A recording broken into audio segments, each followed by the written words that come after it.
Now on Denver 7 News at 4, left without answers. The red tape around Social Security funds meant for her late brother kept a Boulder woman from giving him a proper goodbye. How Contact Denver 7 stepped in to help. Hurricanes can cause more than just destruction. We're looking into how the aftermath can make people sick. And there's new technology making telekinesis possible, how one man with a spinal cord injury is using only his thoughts to drive a car. Plus, Colorado law enforcement is addressing the state's fentanyl crisis, the steps they're taking to get the deadly drug off the streets. Thank you for joining us. I'm Micah Smith. Contact Denver 7 is our promise to find solutions and hold the powerful accountable. So when a Boulder woman reached out to us about Social Security red tape after her brother died, our consumer investigator, Jacqueline Allen, went to work. Kathy Kramer says she always felt responsible for her younger brother, Richard Hockett. They toured together in several rock bands, and when he recently fell ill with cancer, she was his caregiver.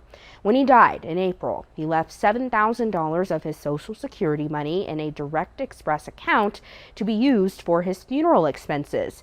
But when Kathy tried to access the funds, it took more than a month to receive the paperwork, and she was told it would be at least another 6 weeks for approval. Why did you reach out to Contact Denver 7? Because I watch you all the time, and I know you've helped a lot of people. And I also wanted to make you aware that this was going on to help other people, not just me. I want to make sure that this doesn't happen to someone else. Contact Denver 7 found news of widespread fraud complaints and other issues with Social Security's Direct Express cards. So we reached out, and immediately after, Kathy says she received a call that her check was in the mail. As the conversation on fentanyl continues, state troopers held a press conference today to say the fight against the opioid epidemic is far from over. This year, State Patrol has confiscated more than 200 pounds of illicit fentanyl that people were trying to smuggle into Colorado. And the State Health Department reported just under 1,200 opioid-related deaths across the state. 905 were fentanyl related. Tomorrow, Denver's mayor and Colorado's attorney general will begin a 2-day conference on fentanyl. The summit will have regional and statewide law enforcement discussing strategies to best fight the crisis. This meeting comes as a new report shows overdoses in adolescents continues to increase. Adolescent deaths from overdoses grew from 492 in 2019 to more than 1,100 in 2021. That's according to a recent study in the Journal of the American Medical Association. A Colorado family knows that pain all too well after losing their 15-year-old son. They're speaking first to Denver 7 CB Cotton.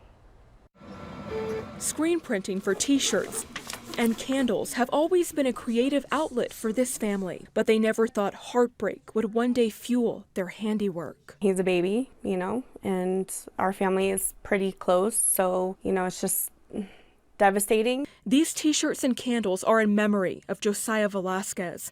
Velasquez died at 15 years old after spending a week on a ventilator. The high school freshman had taken a small blue pill back on May 14th in an Arvada Dairy Queen ice cream shop and immediately fell unconscious. These pills, literally you take one and you have no idea what you're taking, and that's it.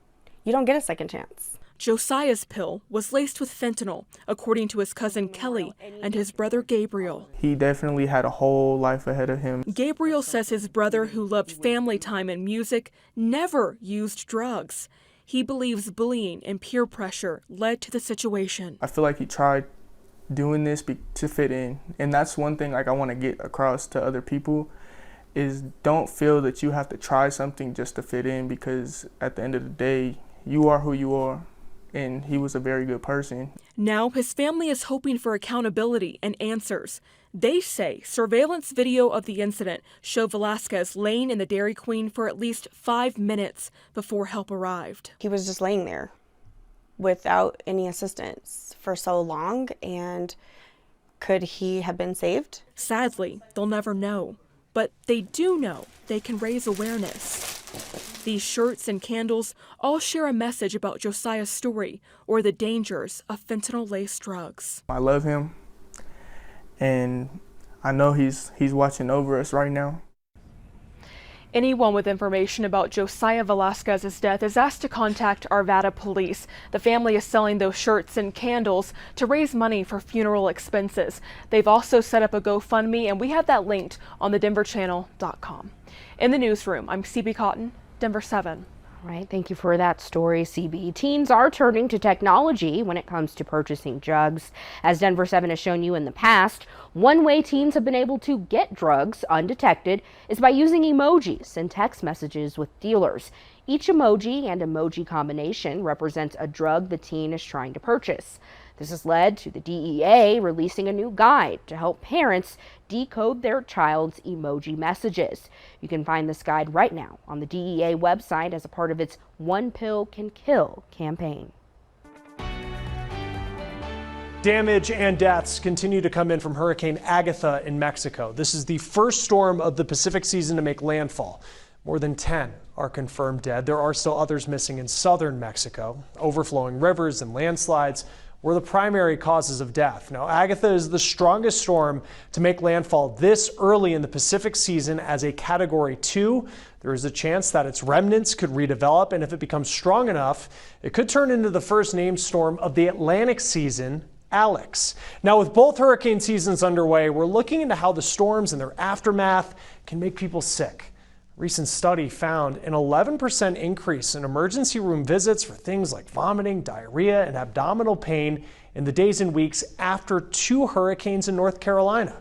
This effect was stronger among Native American and Black residents, as well as among older residents after Hurricane Florence. The racial differences that we observed are probably because of disparities in environmental exposures, income, healthcare access, and clean water access.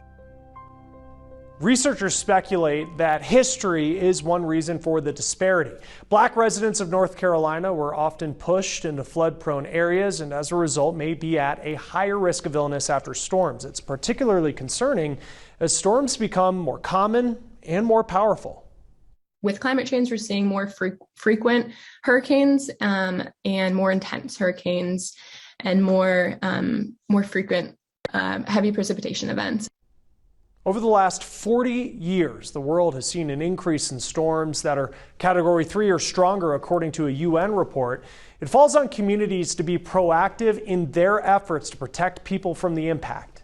This can kind of highlight the importance of building newer sewer systems and more flood control systems, because that can reduce the spread of pathogens after hurricanes.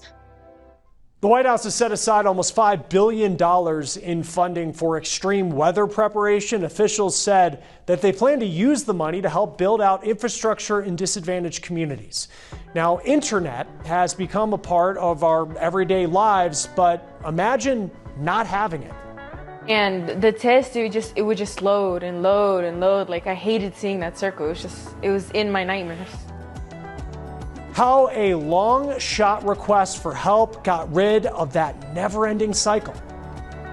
Also coming up, the real-life version of the Magic School Bus, the mobile preschool that's helping kids learn in one metro city.